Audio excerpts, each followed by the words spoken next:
Welcome to the NonProfit Voice, a podcast series brought to you by NonProfit Pro, the go-to resource for nonprofit management and strategy. In each episode, we're going to sit down with leaders of nonprofit organizations, the people responsible for paving the way for our sector, along with key technology strategy partners who are transforming our industry.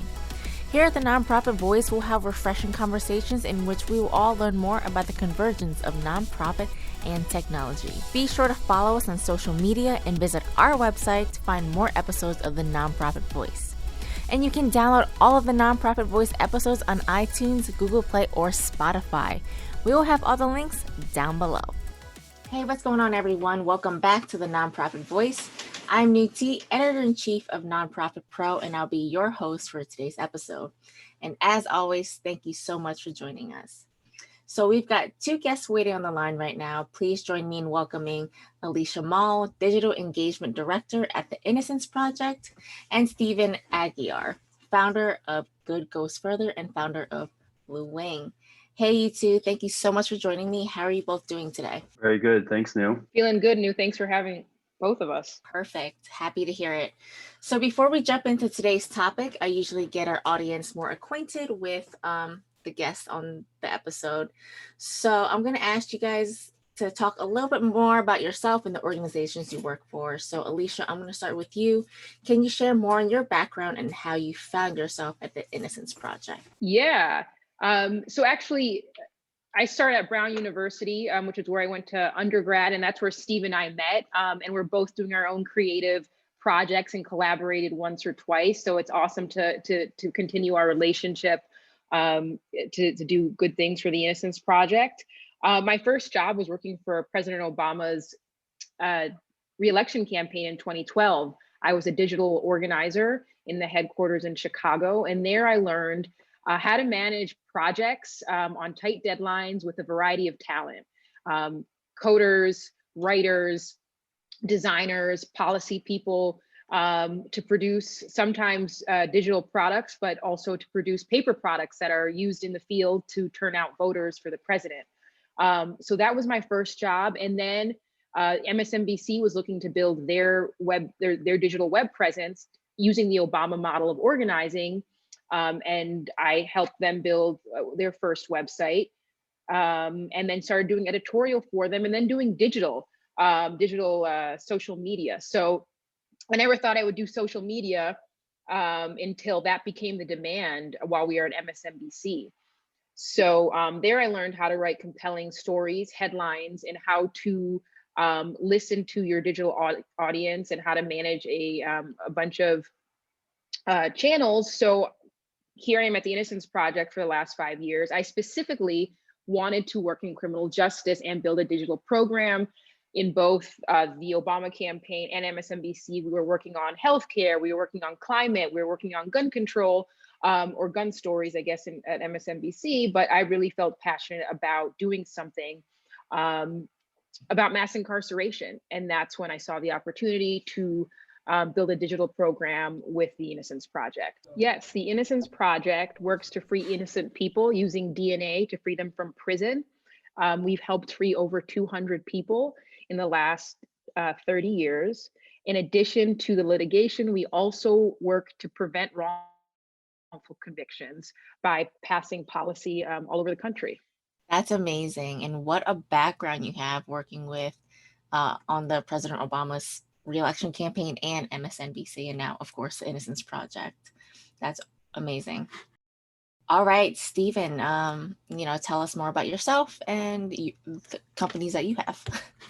Sure. Well, like Alicia mentioned, we met in college, and after graduating, I worked in media and publishing as well. Worked for several different independent and venture-backed publishing startups.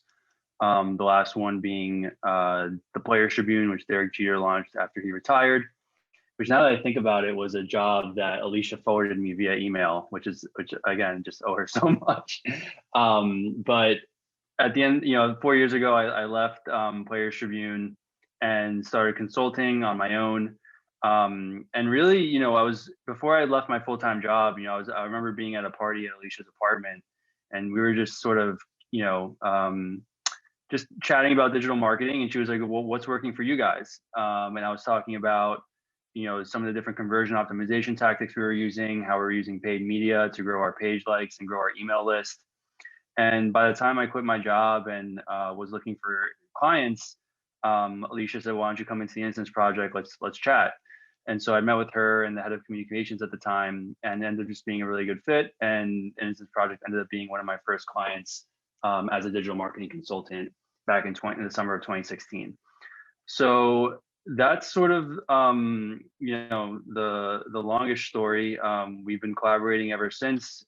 It's been a real pleasure working with the Innocence Project and seeing how Alicia has grown the team. We have a Monday project management call, and that call has gone from, I think, 3, 4, 5 people up to more than a dozen or more on that call. And just seeing the growth of the organization over the last 4 years has been incredible. Awesome. That's wonderful. All right. So I've asked both Alicia and Steven to join me today in a conversation, if you haven't guessed, about digital marketing, but more specifically about social media. And today we're going to dive into all the in and outs of social media ads, best practices, and also diversifying nonprofit communications and much more. So let's go ahead and get started. Steven, I'm going to ask you to kick us off here. Can you talk about paid social media ads versus organic posts? What's the difference, and when should nonprofits be using each? Yeah, it's a really good question. When I first started my career, I was really focused on organic social media management, working at publishing companies, essentially just sharing stories organically on Twitter and Facebook and all that. And really, once I left, I sort of retooled myself because there was a lot of demand and a lot of great results happening in the paid space, and it was just sort of taking off. And the way I think about it, organic is really great for branding and storytelling. I think, it's important for brands to be active on social media, because you never want to pull up a Facebook page and not see posts for years or months. It just doesn't really relay that you have a strong, consistent brand, or that you have anything really to offer to the world. So I think I sort of think about organic sort of still with that sort of audience development hat on, from a publishing perspective, of how can you share stories that people organically want to engage with. How can you build a community of supporters that are going to stick around and consistently see your content as you share it? How can you do things like break news and celebrate wins, which the Innocence Project does both of those things on organic social, in a way where you can just reach your core supporters really with the flick of a switch. I think so. Again, organic from my perspective, a lot of brand, a lot of storytelling.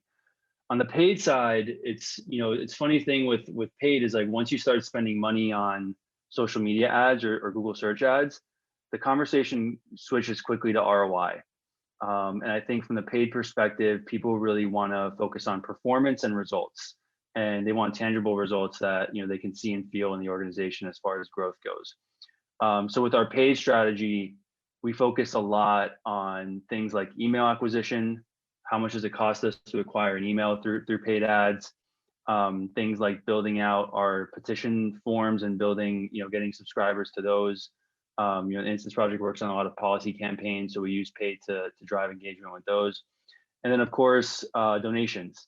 We run ads pretty much all year round, obviously, especially Giving Tuesday and end of year. Basically engaging with our audience and driving them to landing pages to donate, whether that's a one-time donation or pretty much all year round, we're doing evergreen recurring donation campaigns, converting one-time donors to recurring donors.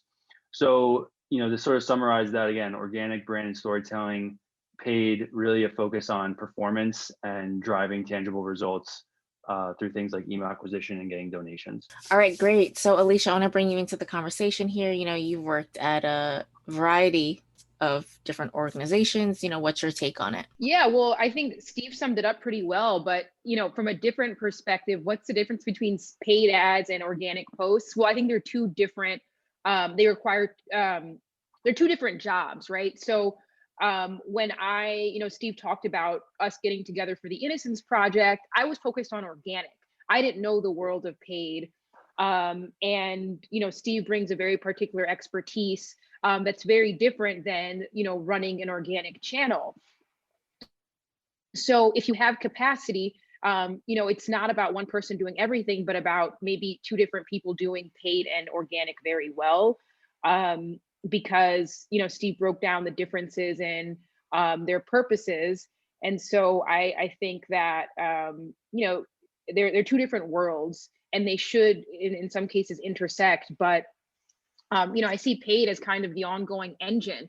A lot of nonprofits may not have a digital person. They may not have capacity to have someone posting every day. So I say invest in paid, where you have that going on every day, and someone reporting on it on a weekly or monthly schedule.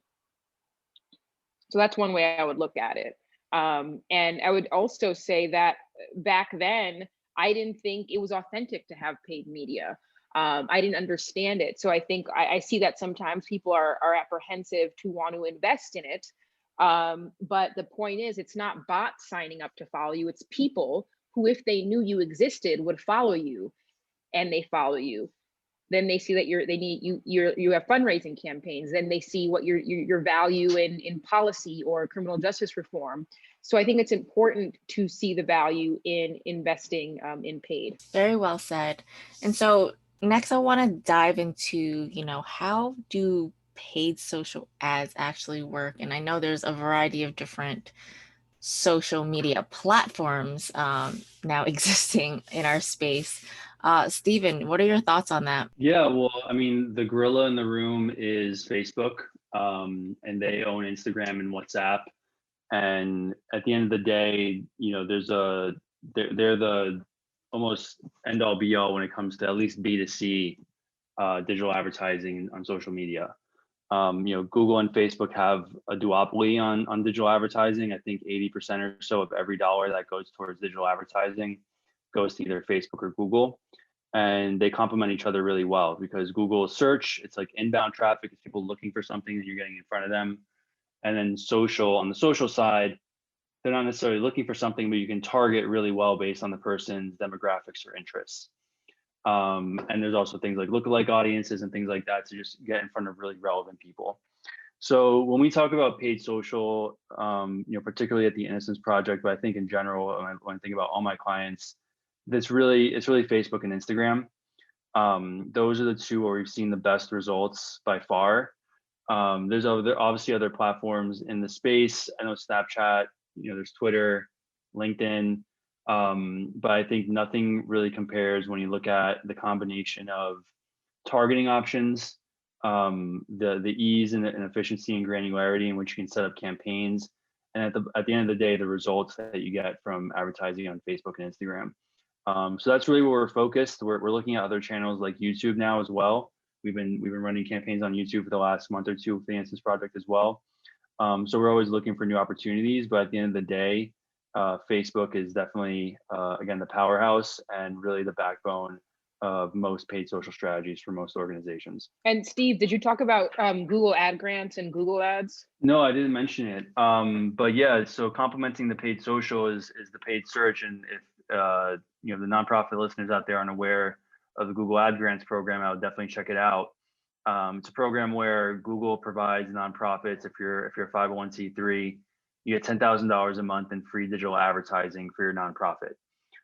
So it's really, really great. There's some strings attached. They hold these ad grants accounts to a really high standard as far as how they're set up and organized. And there's also some limitations, like things on, I think you can't bid more than $2 per click and things like that. So it's in some competitive niches, it doesn't really work. But I think as far as identifying low-hanging fruit, just driving some extra relevant search traffic to your website. And in the case of the Innocence Project, we use it to drive donations pretty successfully. It's a great program, and I highly recommend nonprofits check it out if they haven't already. Yeah, we've talked a little bit about Google Ad Grants on NonProfit Pro, and it's definitely a great resource for nonprofits to use just to drive more searches to their websites. So, Steven, I think you did a terrific job at differentiating, like talking about the different platforms and, what works with them. So, Alicia, I kind of want to, pick your brain about how the Innocence Project is using paid social posts in its communications. Yes, I'd love to talk about that. And, the ROI is incredible, especially specifically on Facebook. So I just want to reiterate that the difference is that Facebook has been one of the best platforms for the Innocence Project in particular. And I would like to say that before we started doing ads, we had a very organic, rich community of people. And I think that's where it has to start. You can do all the paid too, but you need to have an authentic audience that you've loved, that you've nurtured, and that believes in what you do. And I think that's what made the ROI at the IP so phenomenal, and really set kind of a benchmark for what's possible.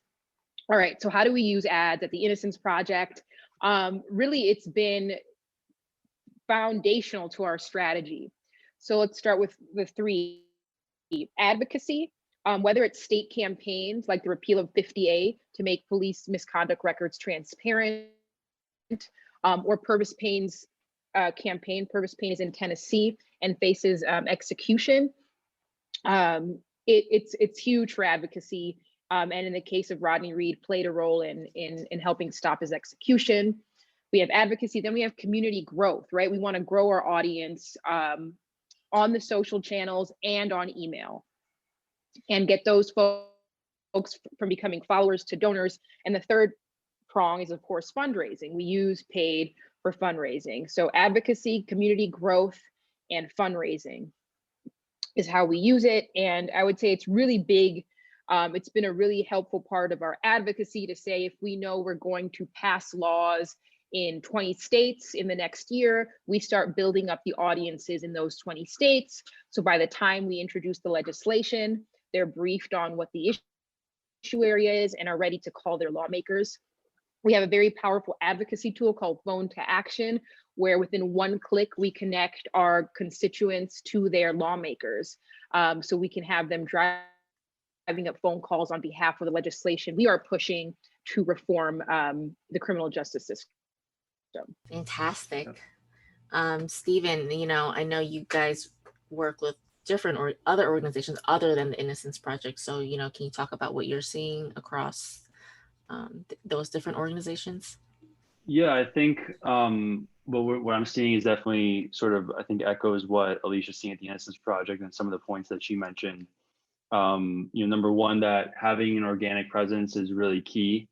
Paid, like Alicia mentioned, a paid alone is not going to solve all your problems.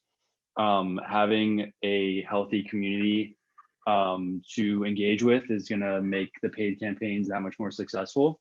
For example, when I started the Innocence Project, already had a few 100,000 Facebook fans, and one of the most effective advertising tactics on Facebook is to target custom audiences. So a custom audience is a core group of people who've already engaged with your brand. It could be someone who's visited your website, someone who's on your email list, someone who likes your Facebook page, someone who's watched one of your videos. And targeting custom audiences is really effective. Think about the example of, you target a Facebook fan with an ad to subscribe to your newsletter. That's going to work really well because they're already engaged, and now there's just a new channel for them to engage with your brand. So those work really well. But unless you have a sort of a core Facebook community already, it's not going to work. And another example is, the repeal of 50A ended up being one of the most trafficked news articles on the Innocence Project's website this year. That was because the Innocence Project has a great writer who's covering news, and she got that blog post down on the website, and it did really well organically on social, and did really well with organic search. And now with hundreds of thousands of people visiting the website to that blog post, we were able then to retarget them again with things like email acquisition ads and fundraising ads.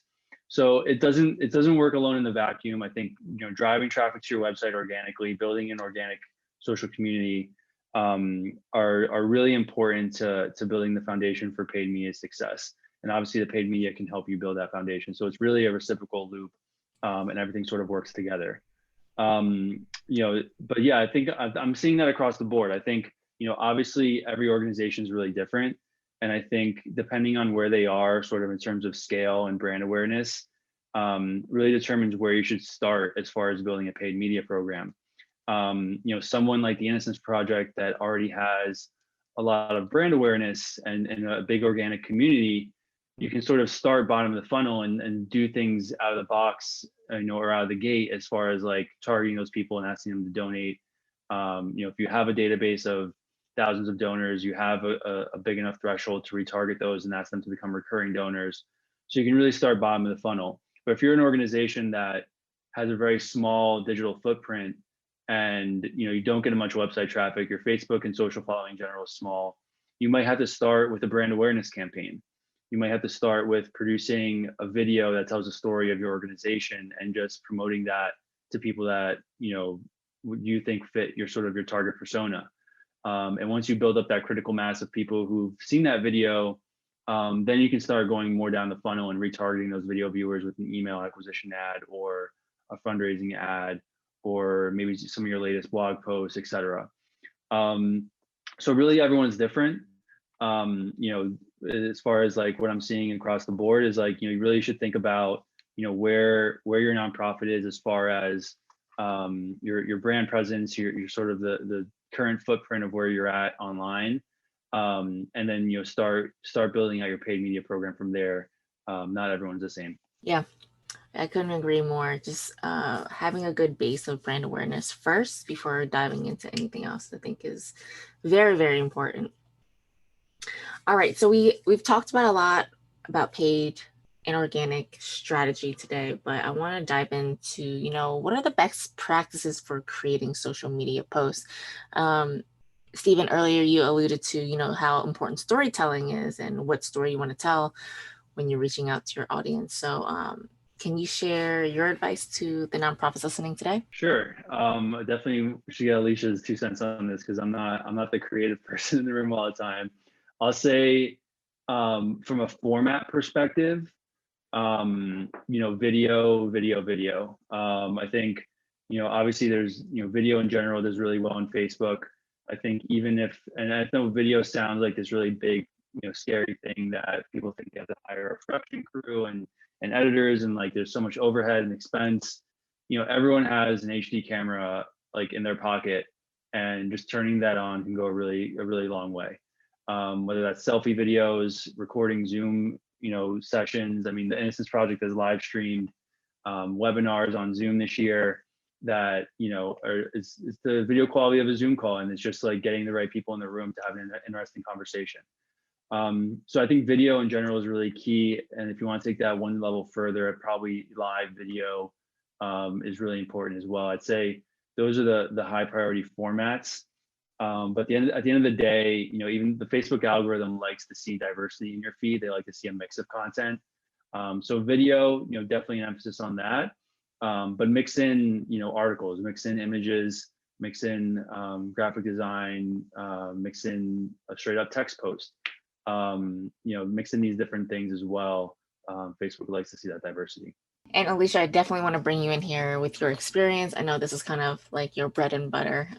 What's your advice to the nonprofits listening today? Yeah, I have a lot here. So when I first got to the Innocence Project, remember that I came from news, and we went from like posting a few times a day to posting every 30 minutes. So I came to the Innocence Project with like tons of energy to post a lot. But what was I posting? I was posting news, which, it grew our audience a bit. But guess what? That doesn't help Innocence Project. That's going to the New York Times. That's going to the Daily News. So step one is post with links. I see so many nonprofits always post a link. You're not driving anywhere. Even if you're not driving to your own website, give people something to click on. Give them something to engage with. It's going to help you go further. Then build a couple of articles. Try to make part of your digital program to create your own posts. You should be linking back to your website as much as possible. As Steve mentioned, our team has grown. So we have more folks, and one person in particular, my colleague, Danielle Selby, who's a brilliant writer. And so we're able to churn out a lot more writing than we did before, and good quality writing.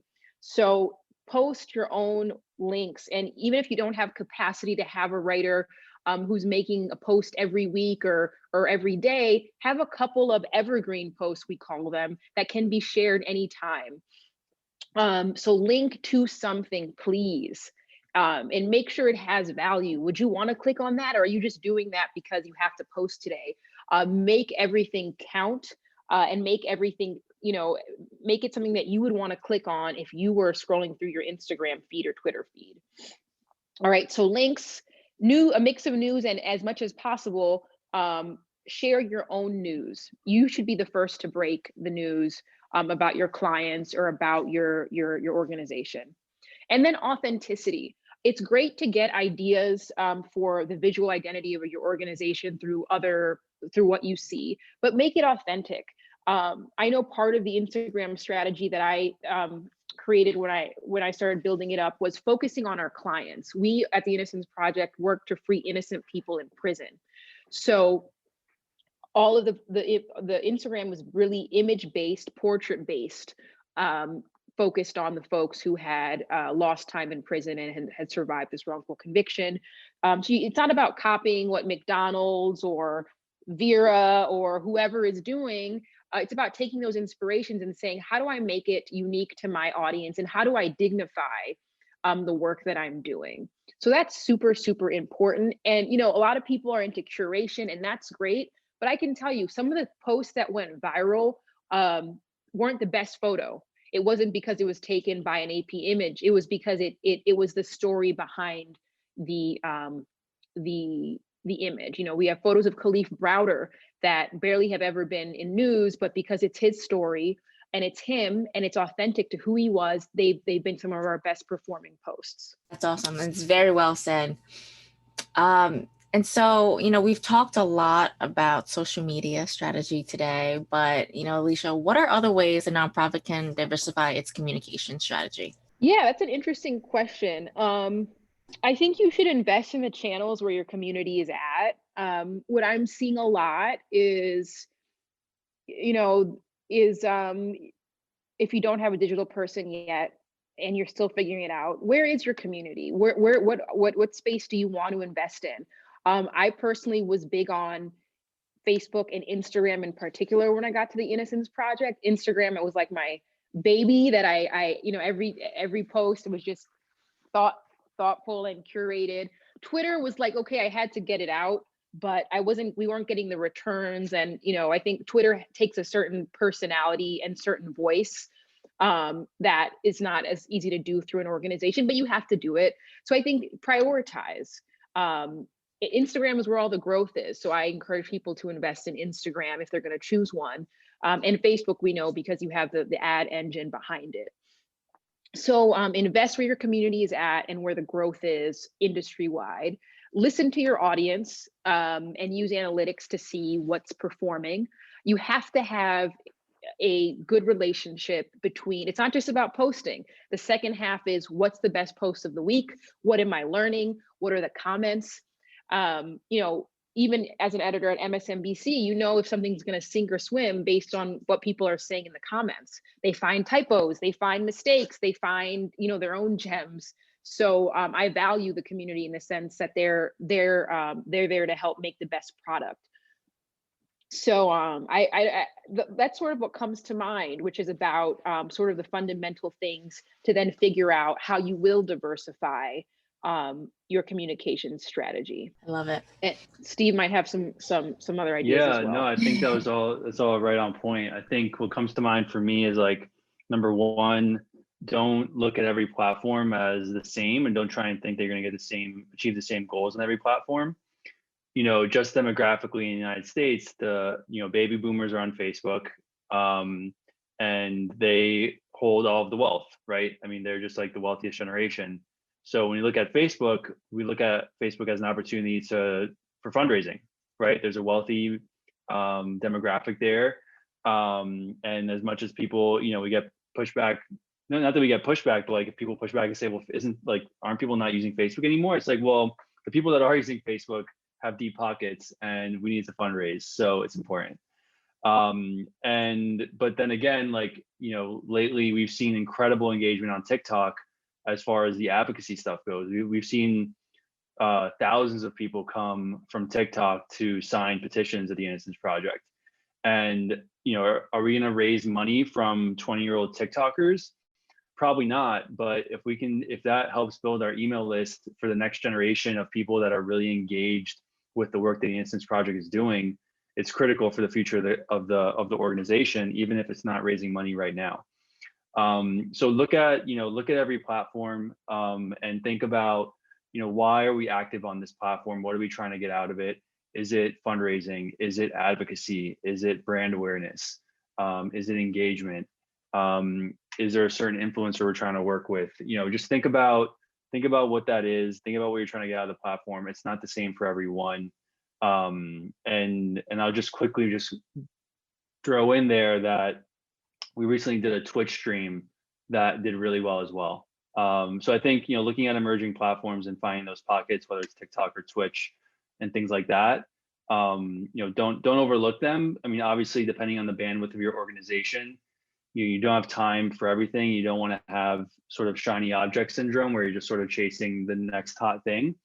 But keep an eye on these emerging channels, and when they hit sort of a critical threshold where it makes sense to do something, like try something out, experiment. Yeah, definitely.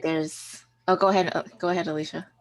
Yeah, and I think we're talking a lot about strategy and ideas, and I just want to emphasize the prioritization, as Steve said, of your channels. You can't do it all. You got to start somewhere, and I think where you start is in investment in people.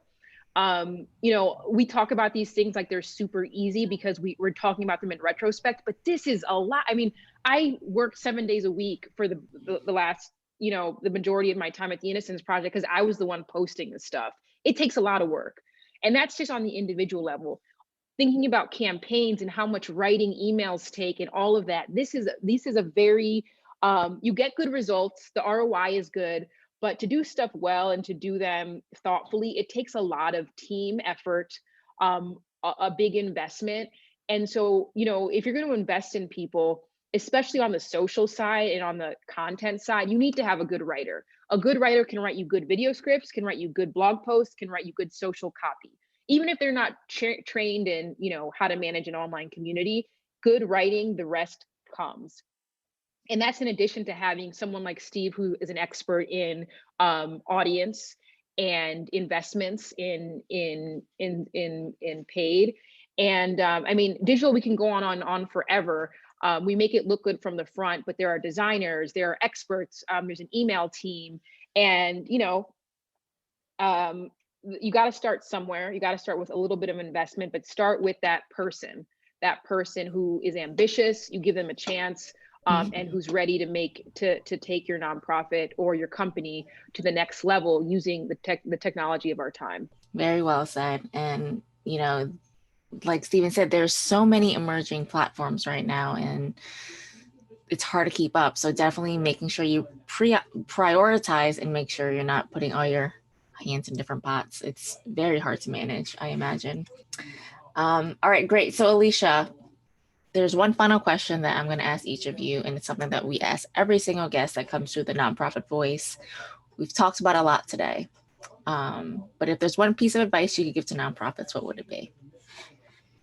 I think I said it, invest in good people, invest in a good writer, and invest in someone who's a team builder, because the first thing I did when I got the Innocence Project was hire Steve, then, Medeo, who does design and stuff. So it's about, yes, one individual can contribute a lot, but you need someone who's got big vision and who understands that a real digital operation for any company, any nonprofit, who are benefiting the most, because you have to diversify your fundraising streams. We're not galas. If you didn't figure it out by this pandemic, galas are done. All right, there's no galas happening. Everything is virtual. So it's really forced nonprofits to embrace tech if they weren't comfortable about it, with it in January and February. They sure as heck are about it now. So invest in good people, invest in digital with the leadership of good folks, and give it a try, and diversify the way you make money and you build audience. Awesome. And Steven, your advice? Yeah, my advice would be to just start small and do something. As far as I'll say that in the context more on the paid side, get that ad grants account, get the free traffic, start learning how that works, figure out how you're going to staff it in the long run, but maybe have someone internally sort of figure out getting the base in place. Spend $100 a month on Facebook ads, right? Like this is not an all or nothing thing where, you look at building out a digital advertising program and you need thousands of dollars a month or a year. You can spend $100 on Facebook ads and get really great results. The CPM on Facebook ads is like, I think $3 or something right now. So you can get 1,000 impressions for $3 with $100. It's like 30,000 impressions or something like that. So, with a little bit of money goes a long way. Doing basic things like retargeting your website visitors to join your email list, or retargeting your email list to give a donation, or retargeting your one-time donors to become a recurring donor. These are all things where you're targeting a really finite, defined audience, and you don't need a lot of money to do that. So just get started. It's not something where you have to invest a lot of money. Invest a little bit, find a few $100s a month to do it, assess your results, see how much reach you're getting, see what the results are on the back end. And then as you're finding things that are working, scale it up, find some dedicated talent and go from there. Love it. All right, so that about wraps it up for today's episode. First, I want to thank our listeners for listening to today's podcast. And Alicia and Steven, it's been an absolute pleasure having you guys on. I had so much fun talking about social media ads with you guys. So thank you for joining me on the Nonprofit Voice and sharing your insights and expertise. Thanks, Nhu. Really appreciate you having us on. Great conversation. And so on behalf of NonProfit Pro, we will see you in the next episode of the Nonprofit Voice. Have a great day, everybody.